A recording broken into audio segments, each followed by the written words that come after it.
Hello friends, welcome to this channel agri for nation education. इस video में हम discuss करने वाले हैं नेमराज सुंडा की लिखी book plant breeding and genetics chapter के बारे में। ये पार्ट 2 है, ठीक है। और यदि पार्ट 1 नहीं देखे हो तो पार्ट 1 जाकर देख लो, ठीक है। आज हम उसी को कंटिन्यू करने वाले हैं, ठीक है। तो यदि चैनल पे नया आए हो तो चैनल को सब्सक्राइब कर लेना और वीडियो को लाइक कर देना यदि आपको अच्छी तरह से समझ आए, क्योंकि मैंने बिल्कुल बेसिक्स जो है इसमें कीवर्ड्स जो हैं, जो जैसे कि हाँ आप लिखा देख रहे हो, एक्वायर्ड कैरेक्टर, ये सब चीज़ें जो है बेसिक्स हैं, ठीक है। तो ये सब चीज़ें भी साथ साथ क्लियर होती जाएंगी तब अच्छा रहेगा, ठीक है। तो चलिए सबसे पहले शुरू करते हैं। Pre Mendelian heredity theories means क्या हुआ कि मेंडल के आने के पहले कितनी थ्योरीज दी गई थी उसके बारे में है। तो देखिए, थ्योरी ऑफ इपीजेनेसिस किन के द्वारा दिया गया था? वोल्फ के द्वारा 1738 टू 94 में, ठीक है। नेक्स्ट है थ्योरी ऑफ एक्वायर्ड कैरेक्टर, ये दिया गया था लेमार्क के द्वारा। थ्योरी ऑफ पेनजेनेसिस है डार्विन के द्वारा 1809 में दिया गया था। जर्म प्लांट थ्योरी वाइसमैन के द्वारा 1889 में दिया गया था। नेक्स्ट है chromosomal theory of inheritance Sutton and Boveri के द्वारा 1903 में दिया गया था, ठीक है। तो फिर आगे हम बात करेंगे और organism used in genetic. Bacteria जो जेनेटिक्स में यूज़ किया जाता है वो है इकोलाई। फंजाई जो जेनेटिक्स में यूज़ किया जाता है न्यूरोस्पोरा कैरासा। एंड इंसेक्ट जो यूज़ किया जाता है ड्रोसोफिला मेलोनगेस्टर। प्लांट जो है मेज एंड पी, ठीक है। तो अब हम नेक्स्ट यूनिट 1 जो इस चैप्टर में है उससे स्टार्ट करने वाले हैं, द सेल, ठीक है। तो सेल क्या है? Cell is structure and functional unit of all living organisms except viruses. Means कह रहा है कि हर ए ऑर्गेनिज्म, प्लांट, एनिमल्स और भी जितने भी ऑर्गेनिज्म जो अर्थ पे पाए जाते हैं वो उनका स्ट्रक्चरल और फंक्शनल यूनिट क्या है, बेसिक यूनिट क्या है। जैसे घर जो बनता है वो एक एक ईंट करके, ईंट जोड़ जोड़ करके बनता है ना। उसी तरह सेल के जुड़ने से हमारा बॉडी बनता है, प्लांट का बॉडी बनता है, एनिमल का बॉडी का फॉर्मेशन होता है, ठीक है। एक्सेप्ट वायरसेस, वायरसेस में ये नहीं होता, ये स्ट्रक्चर और फंक्शनल यूनिट, ठीक है। नेक्स्ट बात करेंगे साइज ऑफ सेल्स के बारे में। The smallest cell size ranges from 0.2 to 5.0 micron in bacteria to up to largest 75 mm in case of ostrich egg. कह रहा है कि सेल का साइज कितना होगा। स्मॉलेस्ट साइज जो है, सबसे छोटा साइज 0.2 टू 5 माइक्रोन है, और लार्जेस्ट साइज क्या होगा 75 mm, जो ऑस्ट्रिच एग्स का होता है, ठीक है। नेक्स्ट बात करेंगे cell structure, cell wall. Plant cells are surrounded by non living rigid coat called cell wall. देखिए, एनिमल सेल और प्लांट सेल में क्या डिफरेंस होता है? प्लांट सेल और एनिमल सेल दोनों में सेल मेम्ब्रेन पाया जाता है, लेकिन प्लांट में सेल वॉल एक एक्स्ट्रा आउटर कवरिंग होता है सेल मेम्ब्रेन के बाहर, जो कि प्लांट को प्रोटेक्शन प्रोवाइड करता है, ठीक है। It's secreted and maintained by protoplasm. मैंने पिछले वीडियो में प्रोटोप्लाज्म के बारे में बताया था कि साइटोप्लाज्म प्लस न्यूक्लियस को ऐड करके हम क्या बताते हैं? प्रोटोप्लाज्म। तो ये सीक्रेट और मेंटेन किसके द्वारा किया जा रहा है? प्रोटोप्लाज्म के द्वारा, सेल वॉल को। Main function of cell wall क्या है? To provide plants with to definite shape. Means कि यदि देखिए सेल वॉल जो है वो हार्ड होता है, तो उसकी वजह से क्या होगा, शेप मिलेगा सेल को, उसके बाद मैकेनिकल सपोर्ट मिलेगा, ठीक है। मतलब मान एक एक्सपेरिमेंट होता है जिसमें कि आपको यदि पता करना हो कि मान लो कोई सेल है आपके पास एक, तो आप कैसे पता करोगे कि वो एनिमल सेल है या प्लांट सेल है, ठीक है। तो वो उस सेल को आप वाटर में डाल दो, ठीक है। तो वाटर में जब डालोगे तो एनिमल सेल जो होगा उसमें वाटर जो होगा सेल में वो एब्जॉर्ब हो जाएगा और सेल जो है फट जाएगा, ठीक है। लेकिन प्लांट सेल में ऐसा नहीं होता है, सेल वॉल की वजह से वाटर जो है वो इतनी अच्छी तरह से एंटर नहीं कर पाता है सेल वॉल में के थ्रू, इसलिए वो फटता नहीं है। तो यहाँ से हमें पता चल जाता है, ठीक है। और ये strength to tissue and organ, ये टिश्यू और ऑर्गन को स्ट्रेंथ देता है, ठीक है। नेक्स्ट बात करेंगे cell wall is differentiated into 3 parts, ठीक है। फर्स्ट है middle lamella. Walls of immediate neighbour cells are joined by middle lamella, ठीक है। मिडिल लैमेला का जो वॉल जो होता है वो नाइवोर सेल में इसके पड़ोसी वाले सेल से ज्वाइन कैसे होता है, मिडिल लैमेला से। ठीक है, तो इस सेल वॉल का कितना पार्ट हो गया, 3 part, middle lamella, primary cell wall और सेकेंडरी सेल वॉल। तो मिडिल लैमेला क्या हो गया कि पड़ोसी को जोड़ करके रखता है, पड़ोसी वाले सेल को। It is composed mainly of pectin, ये मेनली पेक्टिन का बना होता है। कौन, middle lamella, mainly in form of Ca+2 calcium का बना होता है और मैग्नीशियम सॉल्ट का। ठीक है, तो सबसे पहले आप याद रखोगे कि सेल वॉल का 3 पार्ट हो गया, middle lamella, primary cell wall, secondary cell wall. ठीक है, मिडिल लैमेला में कौन किसके कंपोजिशन से बना होता है, पेक्टिन से। पेक्टिन किसका बना होता है, कैल्शियम और मैग्नीशियम से। अब हम बात करते हैं नेक्स्ट प्राइमरी सेल वॉल के बारे में। It is deposited after the formation of middle lamella. ये कैसे फॉर्मेशन होता है, जब हमारा मिडिल लैमेला फॉर्म हो जाता है तो ये डिपॉजिट कर जाता है। ठीक है, its main constituent are hemi cellulose. ठीक है, हेमी सेलुलोज से ये बना होता है जो कि 53% होता है और 30% क्या होता है, सेलुलोज। ठीक है, तो मिडिल लैमेला पेक्टिन से बना था और primary cell wall hemicellulose और सेलुलोज का बना होता है। Cells in meristematic tissue contain only primary cell.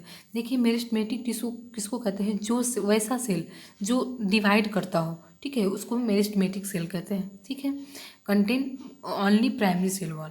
ठीक है, तो मेरिस्टेमेटिक सेल क्या है, सिर्फ प्राइमरी सेल वॉल को कंटेन करता है। ठीक है, नेक्स्ट बात करेंगे secondary cell wall. It is inner most layer of wall, सबसे अंदर वाला लेयर होता है। It is composed of mainly cellulose. तो सबसे पहले वाला पार्ट किसका बना हुआ था, मिडिल लैमेला, पेक्टिन का। प्राइमरी सेल वॉल किसका, हेमी सेलुलोज, उसमें ज़्यादा होता है और सेलुलोज थोड़ा कम होता है। लेकिन सेकेंडरी सेल वॉल सिर्फ सेलुलोज का, मतलब मेनली सेलुलोज का बना होता है। ठीक है, नेक्स्ट बात करेंगे प्लाज्मा लेमा और सेल मेम्ब्रेन। मैंने पिछले वाले वीडियो में भी कहा था कि प्लाज्मा लेमा किसको कहते हैं, सेल मेम्ब्रेन कहते हैं। ठीक है, the membrane enclosing cytoplasm of a cell is known as plasma lemma और प्लाज्मा मेम्ब्रेन। ठीक है, तो प्लाज्मा मेम्ब्रेन का क्या कौन कौन कितना नाम हो गया, देखिए एक प्लाज्मा लेमा हो गया, एक सेल मेम्ब्रेन हो गया, एक प्लाज्मा मेम्ब्रेन होता है। इसमें कन्फ्यूजन नहीं होना है कि ये सेल मेम्ब्रेन क्या होता है, प्लाज्मा मेम्ब्रेन क्या होता है और प्लाज्मा लेमा क्या होता है। ठीक है, तो ये क्या कर रहा है, सेल के साइटोप्लाज्म को एक मेम्ब्रेन के थ्रू इनक्लोज कर रहा है। ठीक है, मीन्स कि उसको बाहर आने नहीं दे रहा है। ठीक है, इट कंपोज ऑफ लिपिड, 60% किस चीज़ का बना होता है, लिपिड का। मैंने पिछले वाले वीडियो में भी एक फ्लूइड मोजेक मॉडल जो था सिंगर एंड निकोलसन के द्वारा जो दिया गया था, वो यही मॉडल सेल मेम्ब्रेन का दिया गया था, जिसमें कि लिपिड जो होता है 60% का बना होता है और प्रोटीन 40% का बना होता है। नेक्स्ट है it act as permeability barrier and act as vehicle for the transport of substances from one organelle to another. देखिए ये प्राइमरली बैरियर का काम करता है सेल मेम्ब्रेन में। ठीक है, and act as vehicle for transport and of substance from one organelle to another. ये एक अब कह लो कि जैसे हमारे यहाँ कोई किस ट्रांसपोर्ट के लिए हम व्हीकल का इस्तेमाल करते हैं एक जगह से दूसरी जगह सामान पहुँचाने के लिए, उसी तरह सेल मेम्ब्रेन का काम क्या हो गया, परमिएबिलिटी में बैरियर का काम करता है। दूसरा कैसे परमिएबिलिटी बैरियर का काम करता है, जैसे देखिए जैसे ये लिपिड का बना हुआ है, तो यदि वाटर बाहर से अंदर आना चाहे तो मतलब उसको परेशानी होगी आने में। वैसे ही कोई भी मॉलिक्यूल है वो इजीली अंदर नहीं आ सकता है। ठीक है, नेक्स्ट उसके बाद व्हीकल का काम करता है कि सब्सटेंस को एक ऑर्गेनेल से दूसरा ऑर्गेनेल को ट्रांसपोर्ट करने में हेल्प करता है। नेक्स्ट बात करेंगे साइटोप्लाज्म की। This substance except nucleus surrounded by plasma lemma known as cytoplasm. देखिए न्यूक्लियस के को छोड़कर जो भी चीज़ प्लाज्मा लेमा यानी सेल मेम्ब्रेन यानी प्लाज्मा मेम्ब्रेन से सराउंड होगा उसको क्या कहेंगे, सेल साइटोप्लाज्म। देखिए इस तरह से मान लो कि ये सेल है, ठीक है, तो ये सेल मेम्ब्रेन ये है और ये हो गया सेल वॉल। ठीक है, तो इसमें जो ये न्यूक्लियस है, ठीक है, न्यूक्लियस है, तो कह रहा है कि इस सेल मेम्ब्रेन न्यूक्लियस को छोड़ करके, ठीक है, सेल मेम्ब्रेन के इसके इस पार्ट में, इस वाले भाग में जितना भी पार्ट होगा प्लाज्म सब्सटेंस उसको क्या कहेंगे, साइटोप्लाज्म। नेक्स्ट बात करेंगे इट में कंटेन द फॉलोइंग स्ट्रक्चर। देखिए अब हम सेल के बाहर वाले पार्ट के बारे में पढ़ लिए। ठीक है, सेल के बाहर वाले पार्ट के बारे में पढ़ लिए। अब हम बात करेंगे सेल साइटोप्लाज्म जो होता है उसमें कौन कौन से, ये मान लो कि न्यूक्लियस है बड़ा सा और साइटोप्लाज्म इसमें बहुत सारे ऑर्गेनेल्स प्रेजेंट होते हैं। तो कौन कौन से ऑर्गेनेल्स प्रेजेंट होते हैं, तो सबसे पहला है endoplasmic reticulum and extensive network of membrane enclosed space is known as endoplasmic reticulum. ठीक है, इसमें क्या होता है, एक मेम्ब्रेन से इनक्लोज होता है एक एक्सटेंसिव नेटवर्क जो होता है एंडोप्लाज्मिक रेटिकुलम का, उसको क्या कहते हैं, ईआर। ठीक है, ER is not found in RBC, RBC में नहीं पाया जाता है, एग्स में नहीं पाया जाता है, या एम्ब्रियोनिक सेल में नहीं पाया जाता है, और प्रोकैरियोट में नहीं पाया जाता है। उसी तरह से आपको एग्जाम में इस तरह से क्वेश्चन पूछा जाता है कि ईआर एंडोप्लाज्मिक रेटिकुलम कौन कौन से सेल में नहीं पाया जाएगा। ठीक है, तो याद रखना है कि आरबीसी में, एग्स में और प्रोकैरियोटिक में। ठीक है, नेक्स्ट बात करेंगे, ER grouped into two categories, a smooth ER and rough ER. A smooth ER में क्या होता है, both outer and inner are regular and smooth. No protein synthesis are take place in a smooth ER. ठीक है, तो outer और inner जो होता है ER में, वो दोनों तरफ सॉफ्ट स्मूथ होता है। ठीक है, और यहाँ प्रोटीन का सिंथेसिस नहीं होता। ये बहुत ही इंपॉर्टेंट पॉइंट है कि यहाँ पे no protein synthesis. It provide structural base for synthesis of certain type of steroid. तो यहाँ पे क्या चीज़ का सिंथेसिस होता है, स्टेरॉइड का। ये भी इम्पोर्टेंट है। ठीक है, तो पहला इंपॉर्टेंट क्या होगा कि प्रोटीन का सिंथेसिस नहीं होगा, लेकिन स्टेरॉइड का सिंथेसिस होगा। ठीक है, नो प्रोटीन सिंथेसिस और स्टेरॉइड का सिंथेसिस होगा, जैसे कोलेस्ट्रॉल, प्रोजेस्टेरॉन एंड टेस्टोस्टेरॉन। तो प्रोजेस्टेरॉन टेस्टोस्टेरॉन क्या है, ये मेल जो हमारे ह्यूमन में जो मेल पाए जाते हैं, मेल होते हैं, उसमें प्रोजेस्टेरॉन और ये टेस्टोस्टेरोन जो होता है वो रिलीज होता है, प्रोजेस्टेरॉन जो होता है फीमेल में रिलीज होता है। ठीक है, तो ये सब एक तरह से स्टेरॉइड है। ठीक है, तो कोलेस्ट्रॉल, प्रोजेस्टेरॉन और टेस्टोस्टेरोन तीनों क्या कहाँ कहाँ बन रहे हैं, स्मूथ ईयर में। रफ ईयर का मतलब क्या हो गया, रफ ईयर इसलिए कहते हैं कि रफ किसकी वजह से हो गया, राइबोसोम की वजह से, क्योंकि इसमें इस ईयर में क्या होता है कि राइबोसोम का भी प्रेजेंस होता है। तो outer surface of membrane have rough appearance due to attachment of ribosome. Ribosome attach होता है, तो राइबोसोम का काम ही है कि प्रोटीन सिंथेसिस करना। तो rough ER mainly compose of cistern and found in cell actively involve in protein synthesis. तो ये किसका कंपोजिट होगा, सिस्टर्न का, और ये इसका काम क्या होगा, प्रोटीन सिंथेसिस करना। नेक्स्ट है it provide structural base for synthesis of protein. Rough year का काम हो गया कि सिंथेसिस, प्रोटीन का सिंथेसिस करता है। Provide channels for transport of material among cell organelles. ये क्या करता है, रफ ईयर ये चैनल प्रोवाइड करता है ताकि मटेरियल का जो ट्रांसपोर्ट है एक ऑर्गेनेल से दूसरे ऑर्गेनेल में हो सके। ठीक है, नेक्स्ट बात करेंगे राइबोसोम के बारे में। Ribosome particle of 200 angstrom in diameter and are compose of RNA and protein. Ribosome दो चीज़ का बना होता है, आरएनए और प्रोटीन का। ठीक है, इसे रिमेंबर करके रखना। ठीक है, आरएनए और प्रोटीन का बना होता है। इसका डायमीटर कितना हो गया, 200 एंगस्ट्रोम। ठीक है, ribosome are synthesized and assembled in nucleolus. हमने पहले भी डिस्कस कर लिया है कि आरएनए का सिंथेसिस कहाँ होता था, न्यूक्लियोलस में, और यहाँ राइबोसोम का भी सिंथेसिस कहाँ होता है, वहीं पे मिलन होता है सारे राइबोसोम का, न्यूक्लियोलस में। Ribosome are site of protein synthesis. ये तो very very very very important है कि राइबोसोम का काम है तो प्रोटीन का सिंथेसिस करना। On the basis of 3 sedimentation ribosome are classified into ATS size. Sedimentation के तौर पे हम राइबोसोम को 3 क्लासिफाई करते हैं, 2 तरह से, 80S एंड 70S साइज में। इन प्लांट में जो है वो 60S और 40S सब यूनिट का बना होता है, और 70S साइज जो है जो मेडअप होता है 50S एंड 30S सब यूनिट से, जो कि माइटोकॉन्ड्रिया एंड प्लास्टिड में पाया जाता है। ठीक है, इससे भी याद रखना है कि 70S कहाँ कहाँ पाया गया, हमने पहले भी पढ़ा है, माइटोकॉन्ड्रिया में 70S पाया जाता है, और यहाँ प्लास्टिड में भी कह दिया कि 70S पाया जाता है। ठीक है, अब देखिए structural difference between eukaryote and prokaryote. Eukaryote mainly आप सबसे पहले जान लो कि यूकेरियोट उसको कहते हैं जिसमें न्यूक्लियस प्रेजेंट होगा, प्रोकैरियोट सेल उसको कहते हैं जिसमें एक न्यूक्लियस एब्सेंट होगा। ठीक है, तो प्राइमरी ये डिफरेंस हो गया। अब नेक्स्ट बात करेंगे all membrane bound structure, ER, mitochondria, Golgi body, lysosome, vacuole, ETCR present in eukaryotic cell. Eukaryotic cell में कौन कौन सा प्रेजेंट, ऑल मेम्ब्रेन बाउंड मतलब सारा ऑर्गेनेल्स प्रेजेंट होगा। प्रोकैरियोट में ये सब सारा ऑर्गेनेल्स जो होगा एब्सेंट होगा। ठीक है, नेक्स्ट बोल रहा है यूकेरियोट में हम पहले ही बता दिया कि 2 न्यूक्लियस एब्सेंट होता है प्रोकैरियोट में, और यूकेरियोट में 2 न्यूक्लियस प्रेजेंट होता है।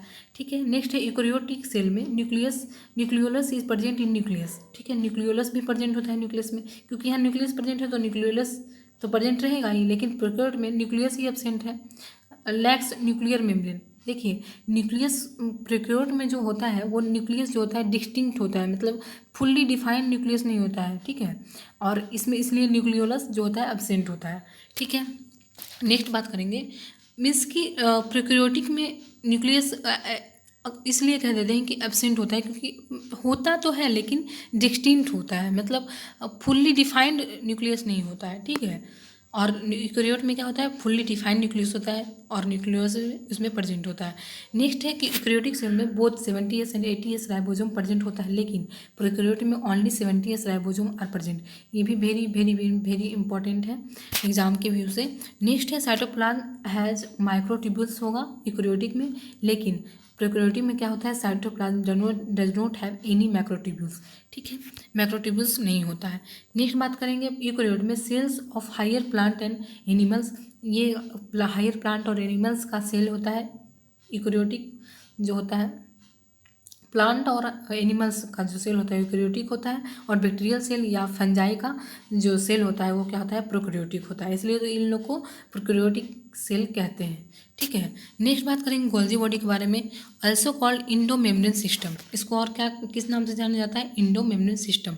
इसके पहले हम पढ़े थे इंडोप्लाज्मिक रेटिकुलम के बारे में, वो भी एक सेल ऑर्गेनेल्स था, लेकिन गोल्जी बॉडी को भी क्या कहते हैं, इंडो मेम्ब्रेन सिस्टम कहते हैं। ये नेम अलग है थोड़ा, ठीक है, because it associated with ER and lysosome. Golgi body किससे किससे एसोसिएटेड होता है, ER इंडोप्लाज्मिक रेटिकुलम और लाइसोसोम से। Provide site of synthesis of lytic enzyme, ये क्या करता है, लाइटिक एंजाइम के सिंथेसिस के लिए साइट प्रोवाइड करता है and support cell wall formation. तो गोल्जी बॉडी का वर्क क्या क्या हो गया, सेल वॉल का फॉर्मेशन करना और लाइटिक एंजाइम का सिंथेसिस करने में हेल्प करना, ठीक है। नेक्स्ट है lysosome, produce from Golgi body Golgi complex and site of hydrolytic enzyme, mainly acid phosphatase, ठीक है। तो ये गोल्जी बॉडी से प्रोड्यूस होता है कौन, लाइसोसोम, ये भी इंपॉर्टेंट है। और ये hydrolytic enzyme mainly acidic phosphate को बनाता है लाइसोसोम, एसिड फॉस्फेटाइज को। Lysosome commonly in animal cell, मतलब कॉमनली कहाँ पाया जाता है, एनिमल सेल में, but also present in plant cell में भी पाया जाता है, ठीक है। मेनली कहाँ पाया जाएगा, एनिमल सेल में, कॉमन होता है मीन्स कि एनिमल सेल में और प्लांट सेल में भी पाया जाता है। Main function of lysosome is autolysis. Autolysis क्या होता है कि खुद को ख़त्म कर लेना, जब ये बैग की तरह होता है, यदि ये फट जाएगा, इसलिए इसको सुसाइडल बैग भी कहते हैं, डाइजेस्ट सेल इटसेल्फ, इस यदि ये फट गया तो सेल खुद ब खुद मर जाएगा, ठीक है। नेक्स्ट है peroxisome, mainly occur in photosynthesizing cell of higher plant, मतलब जो प्लांट फोटोसिंथेसिस करता है, प्लांट का जो सेल फोटोसिंथेसिस करता है वही पाया जाता है पेरोक्सिसोम, ठीक है। Concern with glycolate metabolism and photo respiration of C3 plant. तो C3 प्लांट में जो फोटो रिस्पिरेशन जो हम पढ़ेंगे, रिस्पिरेशन में पढ़ते हैं, उसमें फोटो रिस्पिरेशन को और क्या नाम से जाना जाता है, ग्लाइकोलेट मेटाबॉलिज्म, ठीक है। तो ये C3 प्लांट में के कंसर्न होता है, जो कि फोटो रिस्पिरेशन जो C3 प्लांट में होता है उसके कंसर्न होता है पेरोक्सिसोम, ठीक है। तो फोटो रिस्पिरेशन जब होता है ना, तो ये सारा ऑर्गेनेल्स जो होता है पेरोक्सिसोम, ये काम में आता है, ठीक है। नेक्स्ट है spherosome, this is site of hydrolytic enzyme and are found in plant cell only. Spherosome क्या है, ये हाइड्रोलाइटिक एंजाइम का साइट है और ये प्लांट सेल में सिर्फ पाया जाता है, ठीक है। They don't occur in animal cell, ये एनिमल सेल में नहीं पाया जाता है, कौन, spherosomes. And contain up to 90% of lipid. Spherosome क्या कंटेन करता है, लिपिड, कितना, 98%। देयर फंक्शन में भी लिपिड स्टोरेज, इनका फंक्शन क्या हो सकता है, लिपिड स्टोरेज का, ठीक है। तो एस्फेरोसोम का क्या काम हो गया, लिपिड स्टोरेज करना। ग्लायो ऑक्सीसोम, ठीक है। तो concern with glyoxylate metabolism and help in conversion of lipid of germinating seed into carbohydrate. Glyoxysome का क्या काम है, ये ग्लाइकोजाइलेट मेटाबॉलिज्म की कंसर्न होता है और हेल्प करता है लिपिड सीड को जर्मिनेटिंग सीड के जो लिपिड को जो होता है वो कन्वर्ट कर देता है किसमें, कार्बोहाइड्रेट में, ठीक है। तो ये इसका क्या काम हो गया, ग्लायो ऑक्जिलेट का काम हो गया, ग्लायो ऑक्जिलेट मेटाबॉलिज्म के कंसर्न हो गया कौन, ग्लायो ऑक्सीसोम, ठीक है। तो ये इसका काम क्या हो गया, लिपिड को कार्बोहाइड्रेट में चेंज कर देना, ठीक है, इन जर्मिनेटिंग सीड। वैक्यूल बात करते हैं। Plant cell have one or more vacuole of variable size. Plant cell में एक से ज़्यादा वैक्यूल बहुत सारे साइज का पाया जा सकता है। इट कंटेन सेल्स है, ये सेल्स है कंटेन करता है, और large part of cytoplasm up to 90% it occupied by large vacuole, ठीक है। तो ये क्या होता है, साइटोप्लाज्म जैसे कि ये सेल है और ये साइटोप्लाज्म में, तो ये वैक्यूल जो होगा वो 90% जो पार्ट है वो खुद ही ऑक्यूपाई कर लेता है, ठीक है। सेल का इतना परसेंट पार्ट खुद ही ऑक्यूपाई कर लेता है, बाकी में ऑर्गेनेल्स सब प्रेजेंट होता है, ठीक है। तो ये 90% occupied by large vacuole. Vacuole are surrounded by unit membrane, उसको क्या कहते हैं, टोनोप्लास्ट। तो वैक्यूल के सराउंडेड जो मेम्ब्रेन होगा उसको क्या कहेंगे, tonoplast. Centriole, these are confined to animal cell. Centriole कहाँ प्रेजेंट होते हैं, एनिमल सेल में, कभी प्लांट में नहीं पाए जाएंगे, ठीक है। सेंट्रियोल ये भी इंपॉर्टेंट है कि सेंट्रियोल प्लांट और एनिमल दोनों में पाया जाता है, नहीं, सिर्फ एनिमल सेल में पाया जाता है। नेक्स्ट बात करेंगे माइटोकॉन्ड्रिया के बारे में। This are site of Krebs cycle and electron transport chain, ये भी रिस्पिरेशन का पार्ट है, ठीक है। तो क्रेब्स साइकिल और इलेक्ट्रॉन ट्रांसपोर्ट कहाँ होता है, माइटोकॉन्ड्रिया में, very important. Originate by fusion of pre existing mitochondria. तो ओरिजिनेट कैसे होता है, जब जो माइटोकॉन्ड्रिया पहले से एग्जिस्ट कर रहा है उसके फ्यूजन से। एन एवरेज सेल में हैव 200 to 800 माइटोकॉन्ड्रिया। एक एवरेज सेल में 200 से 800 माइटोकॉन्ड्रिया पाए जा सकते हैं, ठीक है। Mitochondria are surrounded by 2 concentric unit membrane. Mitochondria जो है वो 2 कॉन्सेंट्रिक यूनिट मेम्ब्रेन से सराउंडेड होता है, जिसका कि नाम है आउटर मेम्ब्रेन और इनर मेम्ब्रेन, ठीक है। तो माइटोकॉन्ड्रिया मान लो ये है, तो ये इनर मेम्ब्रेन हो गया और ये आउटर मेम्ब्रेन हो गया, ठीक है। नेक्स्ट है respiratory complex contains 3 large enzyme complex, that is NADH dehydrogenase complex.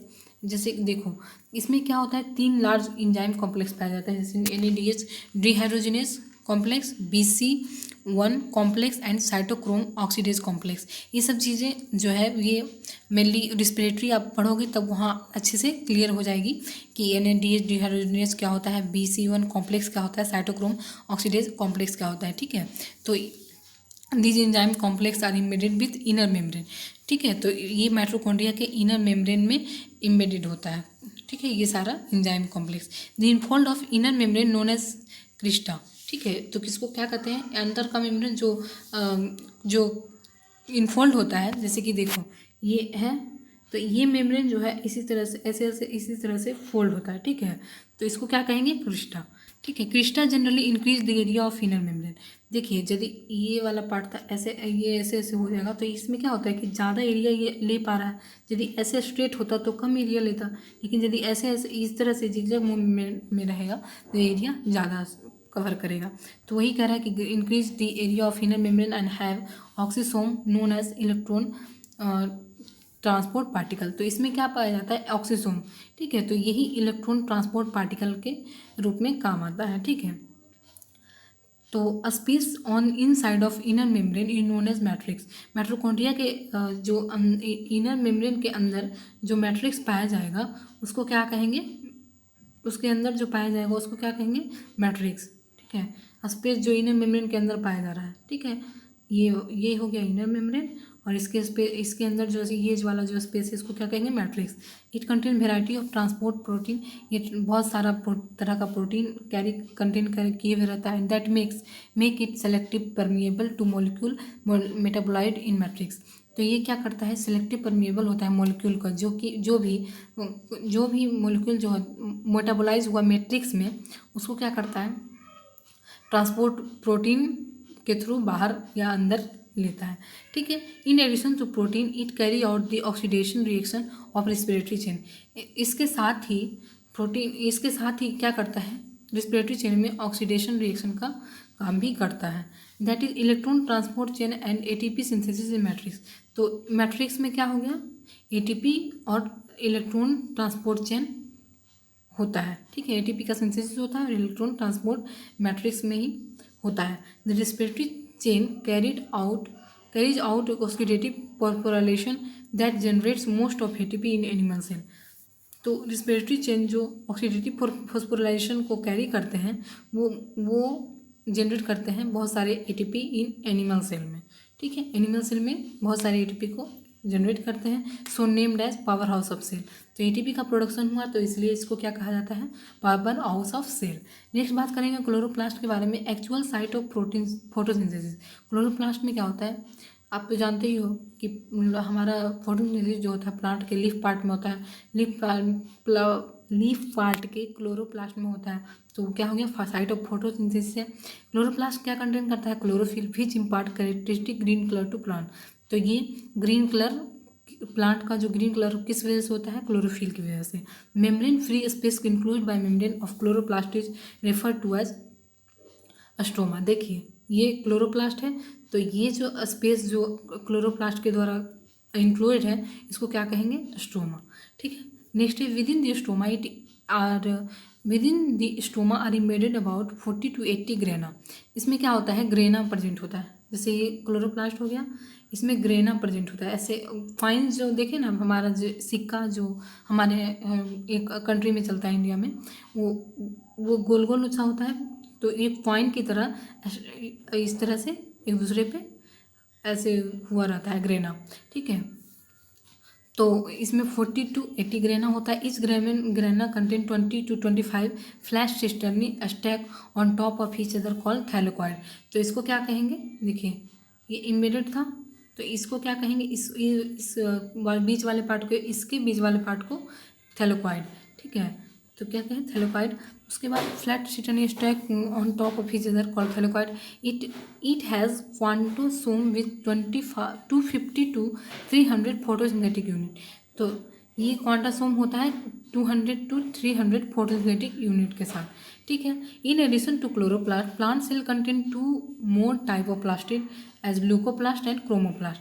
तो क्लोरोप्लास्ट के साथ प्लांट सेल है जो, वो 2 तरह का और प्लास्टिड कंटेन करता है, ग्लूकोप्लास्ट और क्रोमोप्लास्ट। ठीक है। तो क्लोरोप्लास्ट तो होता ही है और साथ साथ ल्यूकोप्लास्ट और क्रोमोप्लास्ट भी होता है। ल्यूकोप्लास्ट क्या है, कलरलेस प्लास्टिड है और कंटेन फंक्शन क्या है, storage of starch protein and fat.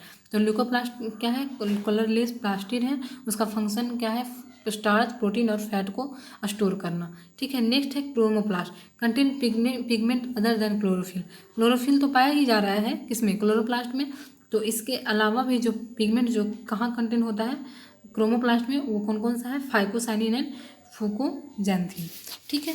तो क्रोमोप्लास्ट, ल्यूकोप्लास्ट एंड क्लोरोप्लास्ट तीनों पाया जाता है। नेक्स्ट बात करेंगे न्यूक्लियस के बारे में। Nucleus contain chromosome with control function of cell by having almost all the genetic information of a cell. देखिए न्यूक्लियस बोल रहे हैं, हमने पहले ही बताया था कि सेल है, ये सेल में न्यूक्लियस है, न्यूक्लियस में क्रोमोसोम है और क्रोमोसोम में क्या है, जीन है। तो ही कह रहा है कि nucleus contain chromosome which control function of cell, almost all genetic information जो सेल का है वो कंटेन किए हुए रहता है। नेक्स्ट है it produce ribosome tRNA, mRNA and certain other RNAs। तो ये न्यूक्लियस क्या प्रोड्यूस करता है, राइबोसोम या साथ साथ tRNA, ठीक है, ट्रांसफर RNA और mRNA, ठीक है, और सर्टेन अदर RNA। तो ये सब प्रोड्यूस कहाँ किया जाता है, न्यूक्लियस में। ठीक है। तो न्यूक्लियस में हमने पहले इसके पहले प्रीवियस वाला जो लेक्चर था उसमें एक लाइन लिखा हुआ था ना कि RNA सिंथेसिस जीन, तो लिखा हुआ था न्यूक्लियोलस। तो न्यूक्लियस में क्या प्रेजेंट है, न्यूक्लियोलस कहाँ प्रेजेंट है, न्यूक्लियस में। ठीक है। तो न्यूक्लियस में ही RNA का सिंथेसिस होगा। ठीक है। तो आज का लेक्चर यहीं ख़त्म करते हैं। ठीक है। नेक्स्ट यूनिट हम सेल डिवीज़न पढ़ेंगे। ओके। तो आपको यदि वीडियो पसंद आया होगा तो प्लीज़ लाइक कर देना और चैनल को प्लीज़ से सब्सक्राइब कर लेना। Thank you for watching.